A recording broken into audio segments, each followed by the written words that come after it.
Hello everyone, welcome to our channel. Today's topic is modernism. Modernist literature is the literary form of modernism and specifically high modernism. It should not be confused with modern literature, which is the history of the modern novel and modern poetry as one.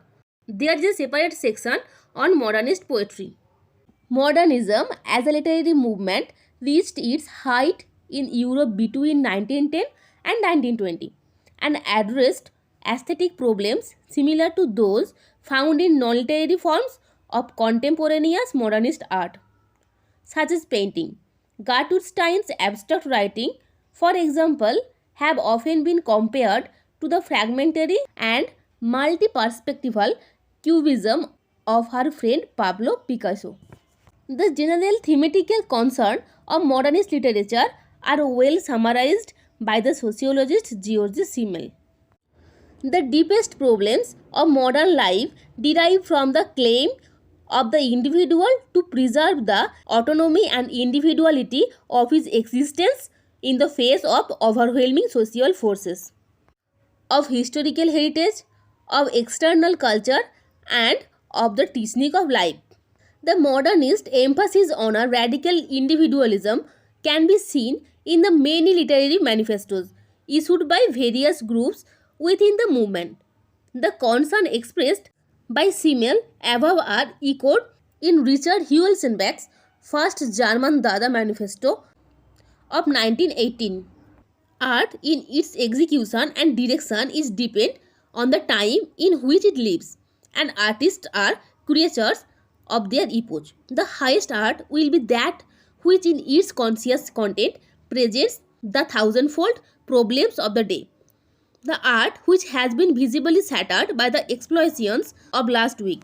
The best and most extraordinary artists will be those who every hour snatch the tatters of their bodies out of the frenzied cataract of life, who with bleeding hands and hearts hold fast to the intelligence of their time. The modernist recontextualization of the individual within the fabric of a received social heritage can be seen in the mythic method, which T.S. Eliot expounded in his discussion of James Joyce's Ulysses. In using the myth in manipulating a continuous parallel between contemporaneity and antiquity, Mr. Joyce is pursuing a method which others must pursue after him. It is simply a way of controlling, of ordering, of giving a shape and a significance to the immense panorama of futility and anarchy which is contemporary history. Through an aesthetic examination of this and related concern, modernist literature developed a style that can be characterized by a preoccupation with stylistic novelty, formal fragmentation, multiple perspectives, and alternatives to traditional narrative forms.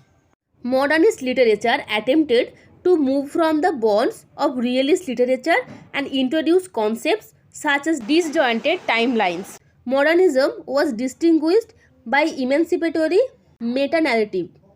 In the wake of modernism and post-enlightenment, meta-narratives tended to be emancipatory, whereas beforehand this was not a conscious characteristic.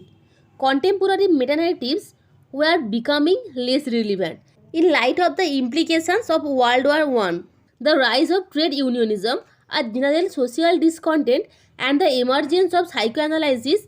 The consequent need for a unifying function brought about a growth in the political importance of culture. Modernist literature can be viewed largely in terms of its formal, stylistic, and semantic movement away from romanticism, examining subject matter that is traditionally mundane. A prime example being the love song of J. Alfred Prufrock by T.S. Eliot. Modernist literature often features a marked pessimism, a clear rejection of the optimism apparent in Victorian literature. In fact, a common motive in modernist fiction is that of an alienated individual, a dysfunctional individual trying in vain to make sense of a predominantly urban and fragmented society. However, Many modernist works like T.S. Eliot's The Waste Land are marked by the absence of a central heroic figure. In rejecting the solipsism of romantics like Shelley and Byron, these works reject the notion of subject associated with Cartesian dualism and collapse narrative and narrator into a collection of disjointed fragments and overlapping voices. Modernist literature often moved beyond the limitations of the realist novel with a concern for larger factors such as social or historical change. This is prominent in stream of consciousness writing. Examples can be seen in Virginia Woolf's Kew Gardens and Mrs. Dalloway, James Joyce's Ulysses, Catherine Porter's Flowering Judas, Jean Toomer's Can, William Faulkner's The Sound and the Fury, and others. Modernism as a literary movement is seen in large part as a reaction to the emergence of city life as a central force in society. Furthermore, an early attention to the object as freestanding became in later modernism a preoccupation with form. The dyadic collapse of the distance between subject and object represent a movement from means to age, where romanticism stressed the subjectivity of experience. Modernist writers were more acutely conscious of the objectivity of their surroundings.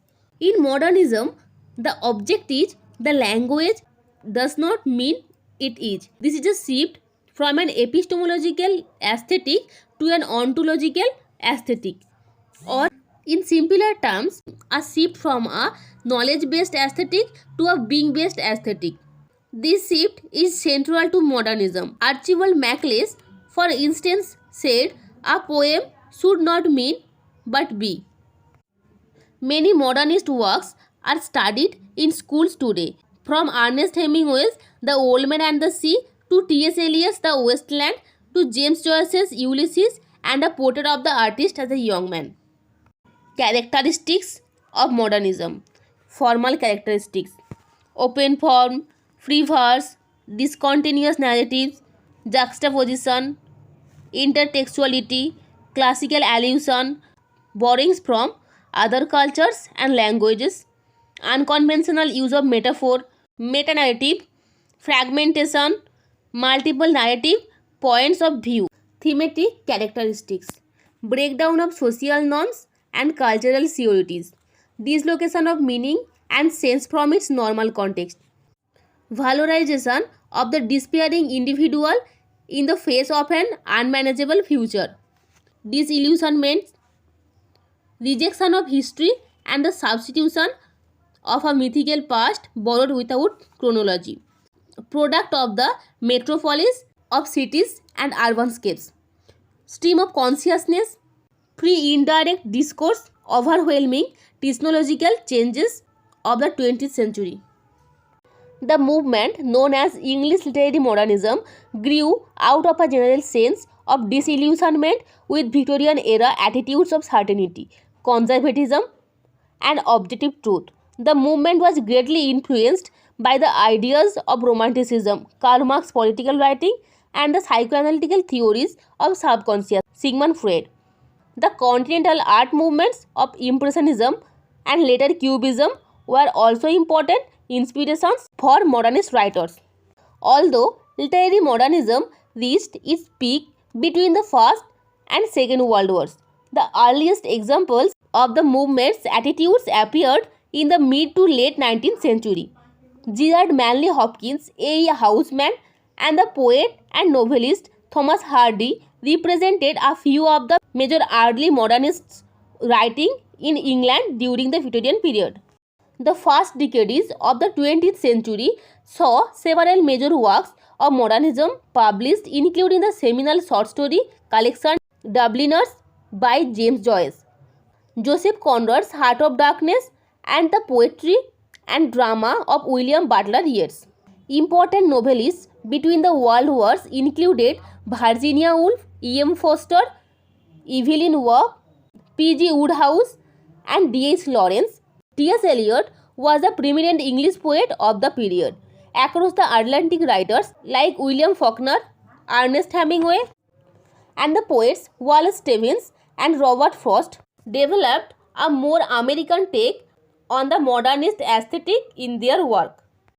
Perhaps the most contentiously important figure in the development of the modernist movement was the American poet Ezra Pound, credited with discovering both T.S. Eliot and James Joyce, whose stream of consciousness novel Ulysses is considered to be one of the century's greatest literary achievements. Pound also advanced the cause of imagism and free verse, forms which would dominate English poetry into the 21st century. Gertrude Stein, its American expat, was also an enormous literary force during this time period, famous for her line, "Rose is a rose, is a rose, is a rose."